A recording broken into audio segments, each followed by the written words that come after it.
Magandang Jensen! We are here to interview the visitors exploring the ancestral house. Come on, Vamonos! Dito na kami para maghanap ng may interview tungkol sa ancestral house. Ganun lang. Hanap na tayo, Alden. Full body. Dito na malapit siya. Yun, may baka na tayo. Halika, come on! Dagan, buloy.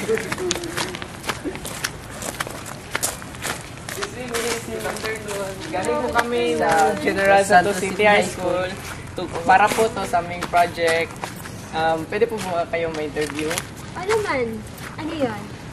Ano po ba ang first reaction nyo nung nakita nyo ang ancestral house? Siyempre, nung unang punta ko dito, na-amaze talaga ako kasi hindi ko akalain na dito sa General Santos City merong isang bahay na napupuno siya ng mga ancient na mga bagay, like yung mga nakikita ko lang sa TV noong unang panahon. Kaya natuwa ako nung nakita ko, sabi ko, maaari to siyang maging isang tourist spot dito sa Jansan kasi nga hindi pangkaraniwan yung mga bagay na makikita dito. Thank you po. Parang pang Miss Universe talaga ang sagot mo.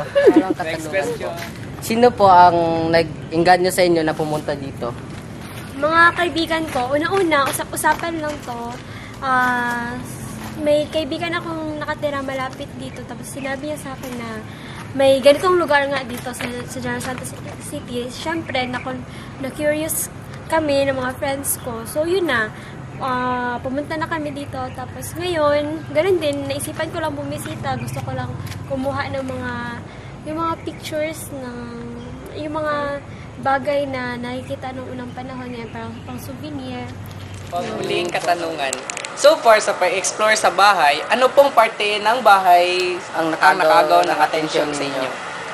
Yung unang pagpasok ko pa lang sa ancestral house, na-attract na agad ako sa unang palapag pa lang. Kasi pagpasok mo, parang kang na-divert into another dimension. Parang kang nasa unang panahon talaga. Kasi makikita mo sa unang palapag pa lang yung mga bagay na hindi mo nakikita sa panahon na ngayon. Syempre, wala na yan dito. Like yung mga hairbrush na ginagamit ng unang panahon, mga statwa, pati yun na rin yung orasan, yung malaking orasan. Kasi hindi na ako nakakita ng ganyan ngayon. May malaking orasan nga, pero hindi na siya kasing antique nang nakikita ko dito. Pati na rin yung mga kutas, tsaka yung mga iba pang bagay. Tapos, ang isa pa sa nagpa-attract sa akin sa ancestral house, hindi lang na visible nakikita ko yung unang panahon, kundi pati na rin yung pakiramdam na nandun ka talaga sa dating panahon na yun dahil sa music, may background music kasi siya pagpasok mo. So, yun talaga yung nagpa-attract sa akin dito. Salamat po sa oras na binigay niyo sa interview sa amin. Okay, salamat din.